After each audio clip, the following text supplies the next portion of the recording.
Hello students, welcome back to the Camlight institute guys. हम लोगों ने एक नया सेशन स्टार्ट किया है आरएम बैच नाम से, जिसमें कि आपका हम लोग नीट की कंप्लीट सिलेबस को नीट 2025 के आने के पहले हम लोग कंप्लीट करवाने वाले हैं। ठीक है। आज हम लोग स्टार्ट कर रहे हैं फिजिक्स से। सबसे पहला टॉपिक जो कि नीट एस्पायरेंट्स को सबसे टफ लगता है या फिर मल्टीपल टाइम्स टॉपिक आप यूज करते हो, वो है मैथमेटिकल टूल्स। तो मैथमेटिकल टूल्स जो हम यहाँ पे पढ़ाने वाले हैं, उसमें आपको ये सारी बेसिक चीजें जो कि आपको फिजिक्स में काफी हेल्पफुल होती हैं, यानी कि मैथमेटिक्स का थोड़ा बहुत पार्ट तो रहता ही है। और आप लोग नीट के लिए तैयारी कर रहे होते तो बहुत कम बच्चे होते जो बहुत ही कंफर्टेबल फील करें मैथमेटिक्स में। तो जो मैथमेटिकल टूल्स जो यहाँ पे हम आपको सिखाएंगे, वो आगे चल के जो भी फिजिक्स में जो प्रॉब्लम्स होंगी, जो भी कुछ हम लोग फार्मूलेज यूज करेंगे, जो भी हम रेफरेंस देंगे, वो आपको काफी हेल्पफुल होने वाले हैं। इसीलिए आपको आज सबसे पहला टॉपिक हम यूनिट एंड डायमेंशन वाले करके मैथमेटिकल टूल्स लिए हैं। ठीक है। चलिए स्टार्ट करते हैं आज का हम लोग पहला टॉपिक। सबसे पहले हम लोग देखने वाले हैं ट्रिग्नोमेट्री। ट्रिग्नोमेट्री अगर आपको देखना है तो ट्रिग्नोमेट्री देखने से पहले आपको दो तीन चीजें देखनी पड़ेगी। जैसे कि इसमें आपको पढ़ना है सबसे पहले व्हाट इज एंगल, यानी हम यहाँ पे लिखते जाते हैं। आपको एक सबसे इंपॉर्टेंट चीज पढ़नी पड़ेगी एंगल। फिर एंगल के बाद एंगल की डायरेक्शंस कितने टाइप की होती हैं, मतलब एंगल आप जब मेजर करते हो तो दो तरह से मेजर करते हो। एक हो जाता है आपका एंटी क्लॉकवाइज, एक होता है आपका क्लॉकवाइज।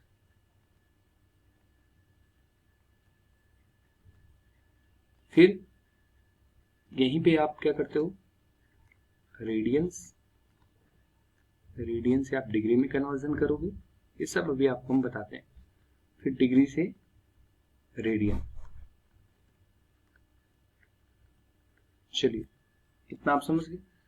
अब मैं आपको दिखाता हूँ एंगल कहते किसे। आप सब ने क्लास 10 में पढ़ रखा होगा, जिसमें आप एक सर्कल बनाते हो और सर्कल से किसी भी एक आर्क को इस तरह से दिखा करके, चलिए ये एंगल है आपका थीटा। कि आपकी जो रेडियस है आर और ये जो आपने लिया है आर, इसकी लेंथ आप एल ले लो।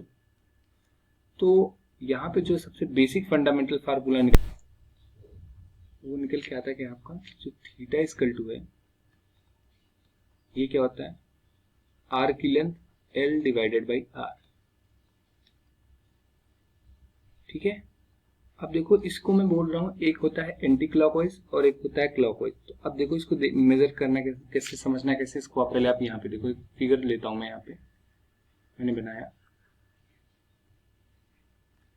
कोई भी एंगल है, एक आप ओ ए ले लो और एक आप ओ बी ले लो। तो जो एंगल में आपकी ओरिजिन वाली जो एक्स एक्सिस वाली लाइन है, अगर मैं यहाँ से कुछ इस डायरेक्शन में मेजर करूँ, यानी ऊपर की डायरेक्शन में मेजर कर रहा हूँ आपके लेफ्ट हैंड साइड में, तो ये आपका क्या होता है, ये आपका क्लॉकवाइज है। लेकिन अगर जो ओबी है, ओबी को मैं एंगल मेजर करूँ एक्स एक्सिस से, तो ये होगा। तो ये वाला एंगल आपका क्या हो गया, anti clockwise, anti clockwise measuring है, और ये आपकी क्लॉकवाइज मेजरिंग होती है। ठीक है। क्योंकि कहीं कहीं पे दिया जा सकता है क्वेश्चन में कि एंटी क्लॉकवाइज इतना डिग्री एंगल बना रहा है, कहीं पे दिया जा सकता है क्लॉकवाइज कितना डिग्री एंगल बना रहा है। तो ये आपके लिए इंपॉर्टेंट है कि आप इसको विजुलाइज कर पाए कि किस डायरेक्शन में कितना एंगल। नेक्स्ट हम लोग देखने क्या वाले हैं कि रेडियन का डिग्री में कन्वर्जन, डिग्री का रेडियन में। तो अगर आप समझ लो रेडियन से डिग्री, डिग्री आपका होता है समथिंग लाइक 30 डिग्री 60 डिग्री, उसको अगर आप बदलना है तो रेडियन से डिग्री में बदलने के लिए आपको जो क्या करना है, मान लो अगर 1 रेडियन दिया है तो उसको 180 डिग्री डिवाइडेड बाई पाई से मल्टीप्लाई करना है। लेकिन अगर डिग्री से रेडियन में है तो आपको पाई बाई 180 डिग्री से मल्टीप्लाई करना होता है। ये बहुत ही इंपॉर्टेंट है ये चीज, जो यहाँ पे डिग्री से रेडियन और रेडियन टू डिग्री कन्वर्जन है। क्योंकि कभी कभी आपसे क्वेश्चन पूछा जा सकता है what will be the value of 1 degree, what will be the value of 1 radian. So आप बता सकते हैं क्या, 180 बाई पाई, ये आपकी क्या हो जाएगी, डिग्री हो जाएगी। एक रेडियन पे कितनी डिग्री होगी, यहाँ पे वो आप निकालेंगे तो 57 पॉइंट या 59 पॉइंट के समथिंग अराउंड आएगा। और वैसे ही आप डिग्री से रेडियन कैलकुलेट कर सकते हो। ओके। सो नेक्स्ट यहाँ पे हम लोग देखने वाले हैं ट्रिग्नोमेट्रीज की जो रिलेटेड आइडेंटिटीज हैं, उनके बारे में कुछ इंपॉर्टेंट आइडेंटिटीज को डिस्कस करते हैं। जैसे कि आपको पता है कि आप एक राइट एंगल ट्रायंगल ले लो और एक एंगल थीटा हो, इसमें आपका एक पी हो, एक हिपोटेनस पी, फिर ये परपेंडिकुलर और बेस को बी। तो यहाँ पे जो साइन थीटा होगा, साइन थीटा की वैल्यू क्या होगी, sine theta will be equal to perpendicular divided by hypotenuse. फिर कॉस थीटा क्या होगा, कॉस थीटा की वैल्यू होगी यहाँ पर बेस डिवाइडेड बाई हाइपोटेनस। और same tan theta, tan theta की वैल्यू क्या होती है, tan थीटा की जो वैल्यू होगी वो होगी आपकी perpendicular divided by base, not hypotenuse. Okay, इतना क्लियर है। अब यहाँ पे कुछ इंपॉर्टेंट फार्मूले हैं। देखिए sine square theta plus cos square theta, इसका सम जो आता है हमेशा 1 के इक्वल होता है। tan square theta plus 1 equal to always sec square theta. फिर 1 प्लस cot square theta equal to cosec square theta. तो ये तीनों बहुत इंपॉर्टेंट फार्मूले हैं जो कि आपको बहुत हेल्पफुल होंगे, क्योंकि जब आप थोड़ा डिटेल में पढ़ेंगे तो वहाँ पे इन सारे फार्मूलों का थोड़ा बहुत यूज है। और ये साइन थीटा क्या होता है, कॉस थीटा क्या होता है, tan थीटा क्या होता है, ये भी आप भूल नहीं सकते। कि ऐसा नहीं कर सकते कि सर ये तो मैथमेटिक्स की चीजें हम अवॉइड कर सकते हैं, नहीं, ऐसा आप नहीं कर सकते। ओके, और इसके बाद नेक्स्ट हम लोग को देखना है कि the commonly used angles and their trigonometric ratios. So यहाँ पे आपको 0 से लेकर के 180 डिग्री तक दिया गया है। अब देखो मैंने साइन का बताया, कॉसेक का नहीं। तो आपको पता है जो साइन थीटा होता है ये 1 बाई कॉसेक थीटा की इनवर्सली प्रोपोर्शनल कॉस, यानी कि 1 बाई कॉस थीटा। और जो tan थीटा है इसका मतलब हो जाता है 1 by cot theta. As simple as that. ठीक है, तो इसके बाद देखो साइन थीटा है, तो साइन थीटा की 0 डिग्री पे वैल्यू 0, 30 डिग्री पे वैल्यू 1 बाई 2, 37 डिग्री पे 3 बाई 5, 45 डिग्री पे 1 बाई रूट 2। अब ये देखो 37 डिग्री स्पेसिफाई करके किस लिए दिया गया है, क्योंकि मल्टीपल टाइम्स ये वैल्यूज देकर के आपको क्वेश्चन पूछे गए हैं। इसीलिए साइन थीटा की यहाँ पे हमने 37 डिग्री वाली वैल्यू इंक्लूड कर रखी है। और ये 53 वाली भी। जनरली आपको बुक्स में जो दिया रहता है वो 0, 30, 45, 60, 90, 80 ये दिए रहते हैं, लेकिन ये 37 वाली जो है ये स्पेशल है और ये 53 वाली। इसका रीजन है क्योंकि इस पे बहुत ज्यादा टाइम्स क्वेश्चंस पूछे जा चुके हैं। सो अब आप यहाँ पे देखिए साइन 0 की वैल्यू 0, साइन 30 की value 1 by 2, sine 37 3 by 5, sine 45 1 by root 2, sine 53 4 by 5, sine 60 root 3 by 2, sine 90 1, sine 80 0। तो कॉस की इसी तरह आप वैल्यू देखिए 1 root 3 by 2, 4 by 2, 1 by root 2, multiple times इसी तरीके से कंटिन्यूएशन में है। ठीक है, अब आपसे मैं कोई भी यहाँ पे पूछ सकता है what will the value of cot 30 degree. तो कॉट 30 डिग्री की वैल्यू क्या होगी, कॉट थीटा को क्या पता है 1 बाई tan थीटा या फिर 1 by cot theta, inverse relation है। तो यानी कॉट थीटा की जो 30 डिग्री की वैल्यू होगी वो हो जाएगी रूट 3। ठीक है, तो इस तरह से जैसे कोई पूछ ले आपसे कॉसेक 30 की वैल्यू, तो कॉसेक 30 की वैल्यू क्या 2 आ जाएगी। कॉस इसके बाद सेक 30 डिग्री की वैल्यू 2 बाई रूट 3, कुछ इस तरीके से आती जाएगी। ठीक है, चलो ये हो गया आपकी ट्रिग्नोमेट्री की जो आइडेंटिटीज हैं और जो वैल्यूज हैं आपको रखना पड़ेगा, और ये फार्मूले ये आपके लिए नेसेसरी। और यहाँ पे ट्रिग्नोमेट्री के कुछ और फार्मूले हैं जिन्हें कि हम लोग डिस्कस कर लेते हैं कि इनके बारे में भी। ये तो वैल्यूज हो गई आप। इसके बाद लेकिन अगर आपसे कोई बोले साइन 120 साइन 30 ये सारी चीजें निकालने के लिए, तो याद रखो साइन 90 प्लस माइनस थीटा किस में कन्वर्ट हो जाएगा, हमेशा कॉस थीटा में। Cos 90 plus minus plus theta अलग कन्वर्ट होगा, कॉस 90 प्लस थीटा जाता है आपका माइनस साइन थीटा में, और कॉस 90 माइनस थीटा आपका किस में जाता है, साइन थीटा में। Same to same tan 90 plus theta ये आपका जाता है किसमें, माइनस कॉट थीटा, और कॉट सॉरी कॉट की जगह tan भी लिख सकते हो आप, कॉट ही लिख लिया तो कोई दिक्कत नहीं चलेगा, बट मिटा के हम इसको tan लिख रहे हैं। tan 90 माइनस थीटा ये आपका किस में जाएगा, ये हो जाएगा आपका पॉजिटिव में कॉट थीटा। यहाँ पे इसके बाद अगर मैं यही आपको सबसे इम्पोर्टेंट है, और ये आपको कुछ एग्जांपल दिए गए हैं कि जिससे कि आपको साइन 120 की वैल्यू 180 की वैल्यू ये सब निकालने के तरीके हैं, साइन 2n प्लस आई प्लस थीटा करके। लाइक जहाँ पे आपको 390 या 360 से ज्यादा की जहाँ वैल्यूज आपको कैलकुलेट करनी होती है, जैसे कि आपसे पूछ लिया गया what will the value of 750, sine 750 की वैल्यू कितनी होगी। अगर आपसे पूछ लिया गया what will be the value of sine 750 degree, तो आप क्या करोगे, आप देखोगे 2 पाई का कितना मल्टीपल इसके आसपास पड़ता है।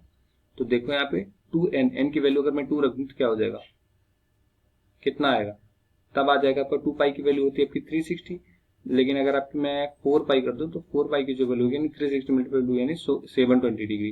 तो यानी कि मैं यहाँ पे लिख सकता हूँ इसको साइन 4 पाई प्लस 30 डिग्री। तो sine 2n plus y pi equal to sine 30 degree, यानी कि ये आपका सीधा 1/2 के बराबर आ जाएगा। तो जहां पर आपको ध्यान रहे 360 डिग्री से ज्यादा का एंगल बनेगा वहां पे आप ये इस फार्मूले का यूज करेंगे साइन 2n प्लस थीटा को।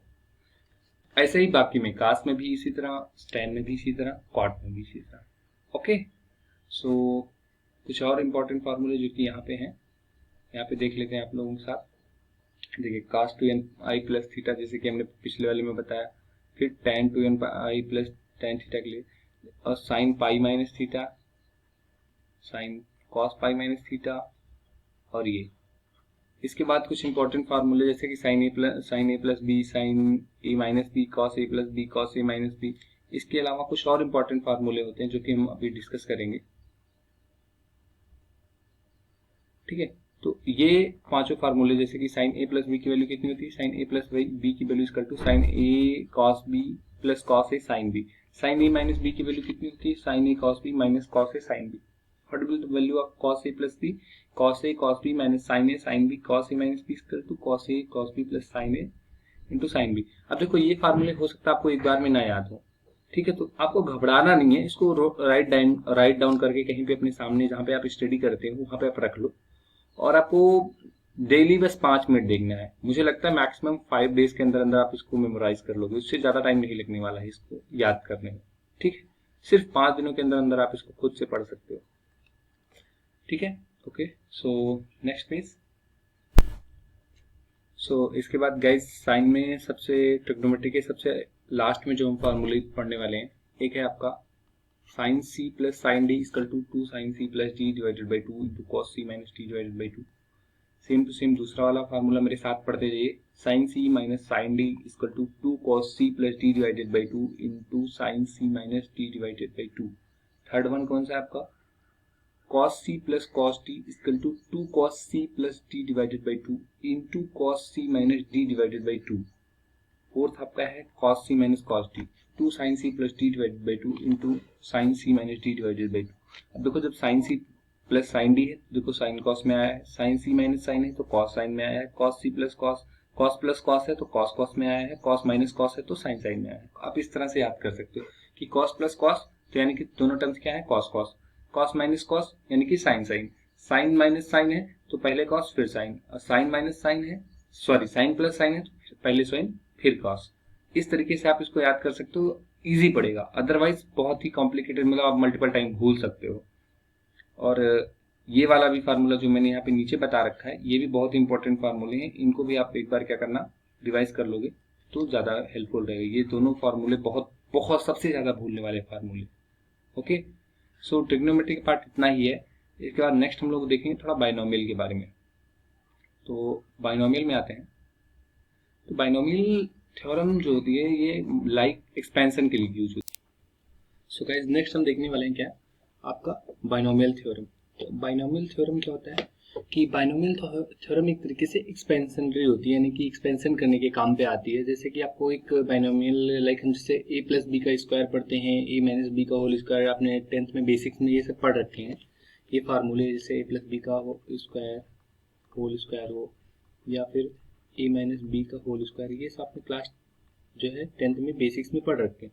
लेकिन अब जो बाइनोमियल थ्योरम है ये सब लाइक अगर पावर 2 से बहुत ज्यादा हो, 3 हो, 4, 3 का भी आपने पढ़ रखा है, बट 4 हो, 5 हो, 8 हो, 10 हो, 12 हो, मल्टीपल टाइम्स हो, कितनी में भी बड़ी हो, यहाँ पे n की वैल्यू जो कि a प्लस बी की पावर n करके है, ये उसके एक्सपेंशन के लिए यूज होती है बाइनोमियल में। तो इसका एक्सपेंशन किस तरीके से है, पहले a की पावर n इंटू बी की पावर 0, फिर a की power n minus 1 into b1। अब देखो यहाँ पे एक टर्म होता है जिसे कि आप लिख सकते हो, लेकिन आप जाने दीजिए उन सारे टर्म्स को, टर्मिनोलॉजी आती है एक NC0 करके, फिर NC1, NC2, इसका NC0 का मतलब क्या होता है, या फिर मैं NCR एक नॉर्मल लिख लूँ तो इसका क्या मतलब होता है, factorial n divided by n minus R का फैक्टोरियल इंटू आर फैक्टोरियल। अब n फैक्टोरियल आर फैक्टोरियल इसका मतलब क्या है ये आप जान लीजिए। जिससे आप n फैक्टोरियल लिखे हो, n की जगह मैं 5 लिख लूँ तो 5 फैक्टोरियल, 5 फैक्टोरियल मतलब 5 multiplied by 4 multiplied by 3 multiplied by 2 multiplied by 1 यानी कि 120। लेकिन फैक्टोरियल अब 0 कितना होता है, 1 होता है, और फैक्टोरियल ऑफ 1 भी 1 होता है। बस यही इतना आपको समझना है इसमें, यही सारी चीज़ों का यहाँ पे यूज किया गया। जैसे कि आप यहाँ पे जो 1 आया है ये आपका NC0 है, यहाँ पे लिखा होता है साथ में NC0 पहला, फिर इसके बाद NC1, फिर b की पावर 1 हो ही गया, फिर NC2 a की पावर n-2 इंटू b की पावर स्क्वायर। तो कुछ इसी तरीके से ये टर्मिनोलॉजी आगे चलती है। अब देखो NC2 है तो यहाँ पे ये आपका आ जाता है n into n-1 n-2 divided by 1 2 3। तो आप ये वाला फार्मूला याद रखेंगे, ज़्यादा बेटर रहेगा। आप इस तरह से भी चाहे तो याद कर सकते हैं, आपको जो कंफर्टेबल लगे। मैंने आपको दोनों बता दिया है, और मोस्टली आपको शुरू के 3 टर्म्स को याद रखना है, तो इतना याद कर लो बहुत है, क्योंकि इससे ज़्यादा आपको वैल्यू मैटर नहीं करने वाली है फिजिक्स में। तो यहाँ पर देख लेते हैं कि इसके आगे का क्या सीन बनता है। अब जैसे आपने a प्लस बी का देखा था, क्या देखा था आपने, a प्लस बी की पावर n, यहाँ पे क्या लिखा गया था, 1 a की पावर n इंटू बी की पावर 0। फिर अगला यहाँ पे a की पावर n-1 इंटू बी की पावर 1, a की पावर n-2 इंटू बी की पावर 2।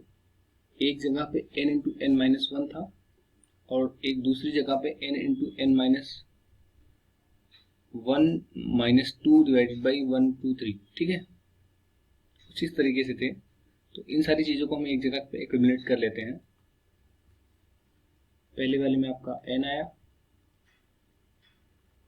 ठीक, दूसरे वाले में आपका n into n-1 divided by 2 is it.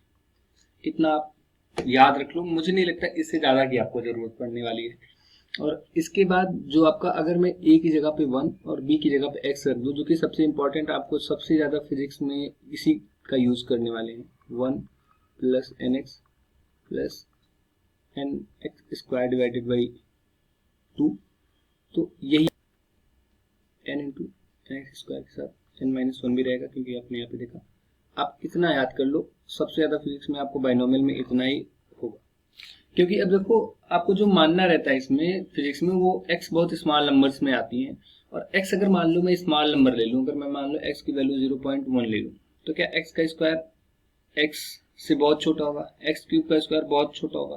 तो यानी सारे टर्म्स बहुत छोटे होते चले जाते हैं। तो इसीलिए बाकी सारे टर्म्स को हम लोग नेग्लेक्ट करते हैं इफ x इज स्मॉल, क्योंकि स्क्वायर है, फिर क्यूब है, मल्टीपल टर्म्स, फिर फोर्थ है, ऐसे आते जाएंगे। वो सारे टर्म्स बहुत छोटी वैल्यूज कंसिस्ट करेंगे अपने में। तो इसलिए जो है उन सारी वैल्यूज को नेग्लेक्ट करते हुए सिर्फ एक ही वैल्यू कंसिडर करेंगे, 1 प्लस एक्स की power n equal to 1 plus nx। ये सबसे इंपॉर्टेंट केस है इसके लिए। अदरवाइज बाइनोमियल का आपका नॉर्मल जो एक्सपेंशन होता है उसका फार्मूला ये रहा, और ये आपको पढ़ना नहीं है, क्योंकि ये मैथमेटिक्स वाले लोगों के लिए होती है बाइनोमियल, वो एक अलग सा चैप्टर पढ़ते हैं क्लास 11th में। लेकिन जो हमें पढ़नी है, जो नीट के लिए पढ़नी है, वो बस मोस्ट इंपॉर्टेंट ये है कि ये आपको याद रहे कि 1 प्लस एक्स की पावर किस तरह बाइनोमियल है, कि कैसे उसका एक्सपेंशन है। और मोस्टली जो 99% केसेस में होंगे जहाँ पे आपको x की वैल्यू स्मॉल लेकर कंसीडर करनी है, वहाँ पे 1 प्लस एक्स पावर n, वहाँ पे आपको 1 प्लस एन एक्स आ जाएगा। ठीक है, चलिए नेक्स्ट आते हैं हम लोग क्वाड्रेटिक इक्वेशन। अगर हम बात करें क्वाड्रेटिक इक्वेशन, अब क्वाड्रेटिक इक्वेशन कहते किसे आपने ऑलरेडी पढ़ रखा होगा क्लास 9-10 में कि क्वाड्रेटिक इक्वेशंस क्या होते हैं। क्वाड्रेटिक इक्वेशंस की जो इक्वेशन होती है 1ax square plus bx plus c equal to 0, ये होता है आपका सिंगल क्वाड्रेटिक इक्वेशन की वैल्यू, जहाँ पे a आपका जो है 0 नहीं होना चाहिए। और जो इसका सोल्यूशन होता है, आप लोगों ने पढ़ रखा होगा, सीरीज का जो फार्मूला है x equal to minus B plus minus under root B square minus 4ac divided by, ये गलत हो गया,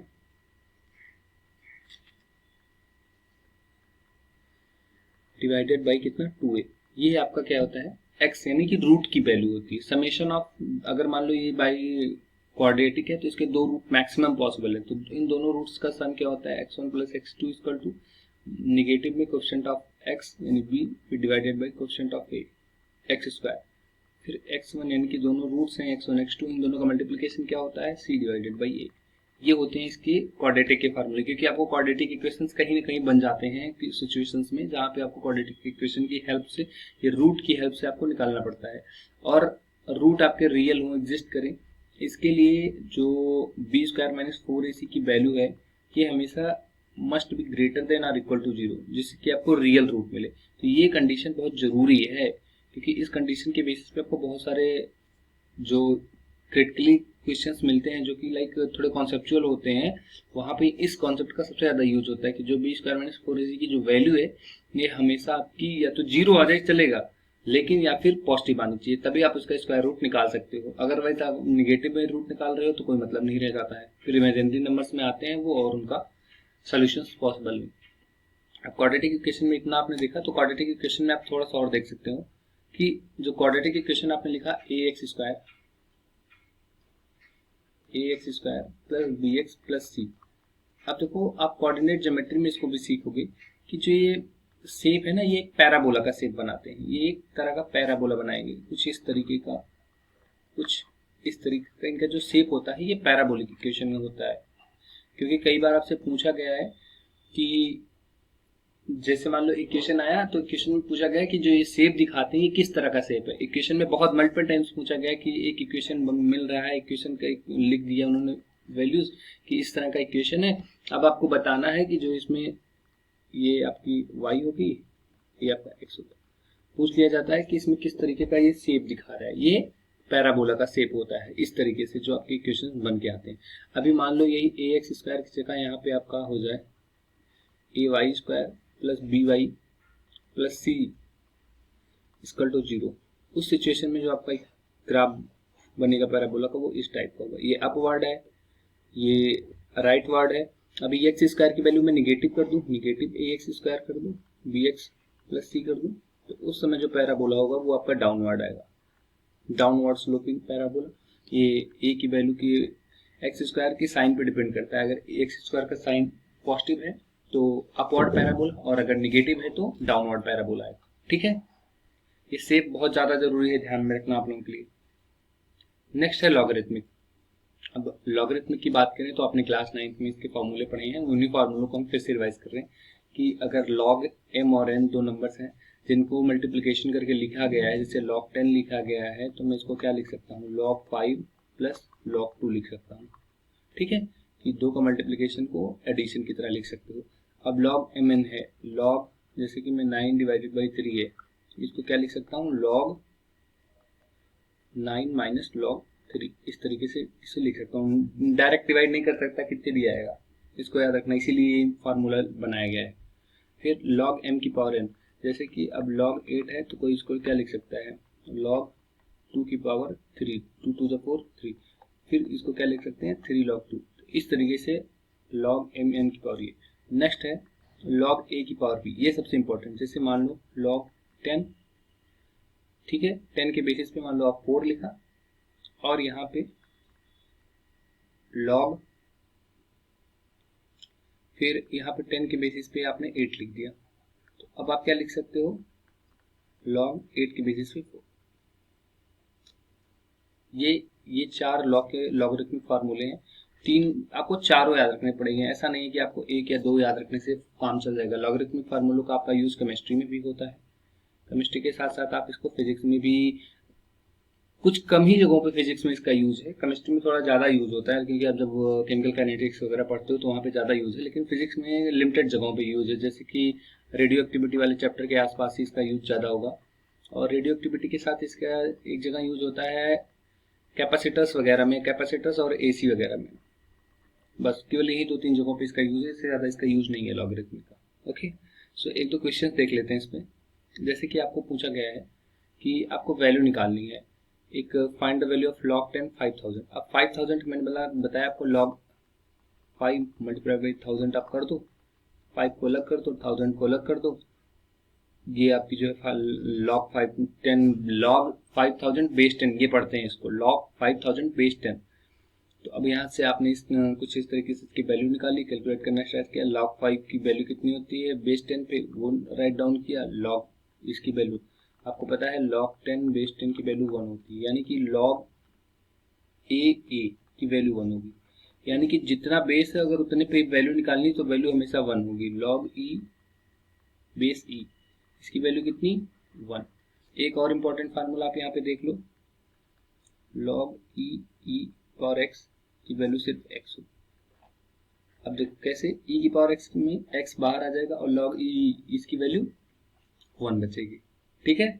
और यहाँ पे देखो log जो वैल्यूज आपको याद रखनी होती हैं, कुछ 4 वैल्यूज है जो आपको याद रखनी है, log 2 की वैल्यू, log 3 की वैल्यू, log 5 की वैल्यू, log 7 की वैल्यू। ये 4 वैल्यूज ही हैं जो कि आपको याद रखनी होती है। मतलब मोस्टली अगर आप याद रख लेते हैं तो आपका बहुत फायदा है इसमें, और आई थिंक 4 वैल्यूज बहुत बड़ी बात नहीं है आपको याद करने के लिए। नेक्स्ट है find the value of log 2 2500 base 10, ठीक है। अब देखो 2500 है तो इसको भी सीधा आप मल्टीप्लाई कर दो किसमें, 5 और 100 में इन्होंने डिवाइड किया, जिससे कि आसान हो। क्यों? क्योंकि हमको याद कितने का है, 5 का है, 2500 का नहीं है, बाकी किसी का नहीं। इजी वाले में तोड़ो, इसी चारों के हिसाब से आप तोड़ोगे तो आपको जल्दी मिल जाएगा। इस चारों के हिसाब से इन्होंने तोड़ा। log 5 को पता था 10 का 10 स्क्वायर। अब देखो यही पे मैंने बताया था ex और ex, जैसे उन्होंने यहाँ पे क्या किया, इसको क्या लिखा इन्होंने, log 10 स्क्वायर किया। अब स्क्वायर का यानी 2 बाहर आ जाएगा और log 10 बेस 10 ये इसकी वैल्यू 1 आ जाएगी। तो यहाँ पे इन्होंने सीधा डायरेक्टली 2 लिख दिया और इस हिसाब से इनकी वैल्यू आ गई, ठीक है। चलो ओके, सो नेक्स्ट हम लोग देखने वाले हैं अर्थमेटिक प्रोग्रेशन। अब देखो अर्थमेटिक प्रोग्रेशन होता क्या है। अब जैसे आप 2 का टेबल देख लो, 2 4 6 8 10, 3 का देखो 3 6 9 12। तो ये जो एक कॉमन डिफरेंस जहाँ पे एग्जिस्ट करता है, कॉमन डिफरेंस यानी कि अगर मैं मान लूँ एक कोई भी नंबर है a, उसमें a plus D, a plus 2d, फिर a प्लस 3d। तो यहाँ पे जो एक कॉमन डिफरेंस है डी के साथ हर अगला नंबर बढ़ता जा रहा है, या फिर हर अगला नंबर घटता भी जा सकता है डी के साथ, यानी a plus minus D, a plus minus 2d, a plus minus 3d लिखा जा सकता है। लेकिन ये माइनस क्यों नहीं इंक्लूड करते, क्योंकि डिफरेंस आपका माइनस हो सकता है लेकिन नंबर इस तरीके से नहीं हो सकता। लाइक अगर मैं यहाँ पे -6 लिखूँ, -3 लिखूँ, फिर 0 लिखूँ, तो यहाँ पे जो है +3 का हर बार बढ़ता जा रहा है, हर बार +3 होता जा रहा है, ठीक है। जैसे कि -6 -3 0 +3 +6, लेकिन हर बार आप देखो जो यहाँ पर +3 बढ़ता जा रहा है, यहाँ पे भी +3 बढ़ा, यहाँ पे भी +3 बढ़ा, यहाँ पे भी +3 बढ़ा, यानी कि कॉमन डिफरेंस हर बार इसी तरीके से लिखा जाएगा, माइनस नहीं लिखा जाएगा। तो याद रखो जो अर्थमेटिक प्रोग्रेशन होती है उनमें जो डिफरेंसेस होते हैं वो कॉमन होते हैं। और इसका मान लो अगर आपको nth टर्म कोई निकालने को बोले या फिर सम ऑफ n टर्म्स निकालने को बोले, तो याद रखो सम ऑफ n टर्म्स, जैसे कि ये आपका n टर्म्स तक अगर लिखा जाता तो इसका क्या होगा, n/2 2a plus n minus 1 into D. ये इसका फार्मूला होता है nth टर्म तक का अर्थमेटिक सीरीज के समेशन को निकालने का। ये आपको यूजफुल होगा कहाँ पे, जब आप पढ़ोगे रेजिस्टर्स, और रेजिस्टर के साथ साथ आप क्या पढ़ने वाले हो, कैपेसिटर्स, उन सब जगहों पे आपको सीरीज, ये सारी कॉम्बिनेशन, मल्टीपल कॉम्बिनेशन आपको देखने को मिल सकते हैं।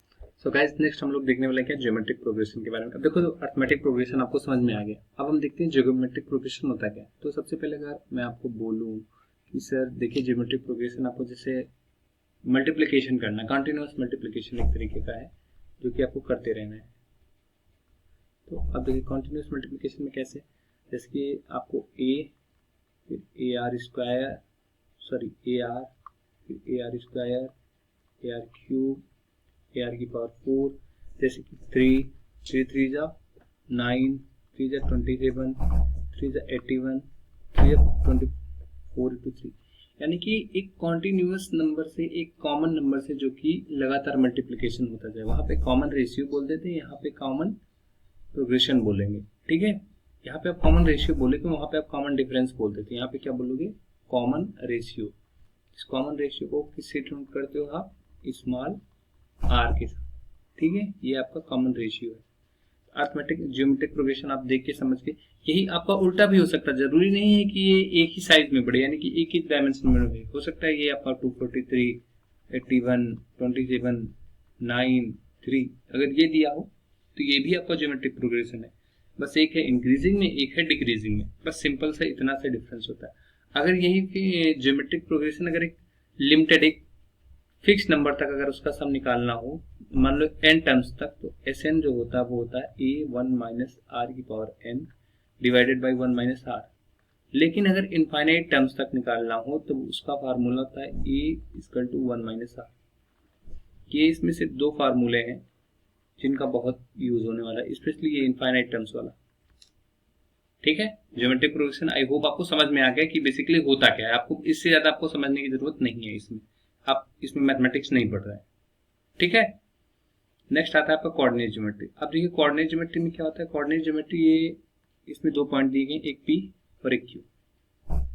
एक सेकंड मुझे चेंज करने दीजिए।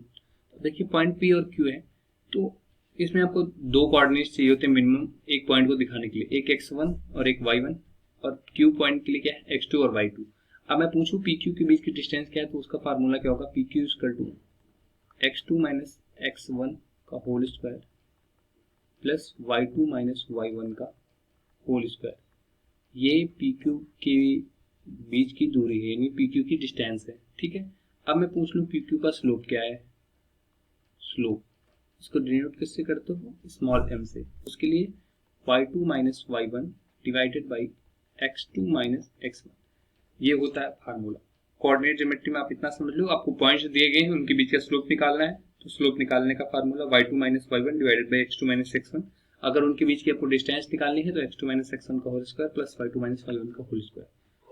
इतना ही आपको कोऑर्डिनेट ज्योमेट्री में बेसिकली जानना होता है। एक और चीज आपको जो जाननी चाहिए कोऑर्डिनेट ज्योमेट्री में, वो है इंटरसेप्ट्स क्या होते हैं। देखो ये आपका एक एक्स एक्सिस और ये वाई एक्सिस का ग्राफ बना हुआ है, जिस आपने इसको क्लास 9 में ही पढ़ा हुआ है। ठीक है, अब एक इक्वेशन ऑफ लाइन लिखा गया y equal to M X plus C. अब देखो c क्या है, जब मैं x की वैल्यू 0 कर देता हूँ तो c जो है y इक्वल टू सी की एक दे रहा है कि इंटरसेप्ट है किस पे, इंटरसेप्ट ऑन c। और m क्या है यहाँ पे, स्लोप है। Is it clear. अगर आपसे कोई पूछ ले इस पर्टिकुलर पॉइंट की वैल्यू क्या है, तो क्या हो जाएगी, यहाँ पे y 0 क्योंकि ये x एक्सिस है, तो यहाँ पे माइनस सी बाई एम। बस यही इतना आपको इसमें समझना है कोऑर्डिनेट ज्योमेट्री में। ये स्लोप आपको बहुत जगह पे आ जाता है, जहाँ पे आपसे पूछा जाता है वाइज का टू, मतलब इस तरीके का पर्टिकुलर टाइप का स्लोप बन रहा है, इक्वेशन लिख दिया गया और आपसे पूछ दिया गया कि आप बताओ इसमें कौन सा इंटरसेप्ट है क्या है। इस चीज को एक्सप्लेन करने के लिए मैंने सिर्फ यही इक्वेशन चूज किया है जहाँ पे आपको थोड़ा समझ में आ जाए। इससे ज्यादा आई डोंट थिंक आपको कोऑर्डिनेट ज्योमेट्री में बहुत ज्यादा डिटेल आपको जानने की जरूरत नहीं है, ना ही आपको ज्योमेट्रिक प्रोग्रेशन ना ही अरिथमेटिक प्रोग्रेशन। सो इतने मैथमेटिक्स आपको जानने से आपका काफी पोर्शन हेल्पफुल हो जाएगा। इसके सेकंड पार्ट में हम लोग डिफरेंशिएशन और इंटीग्रेशन इन सारी चीजों के बारे में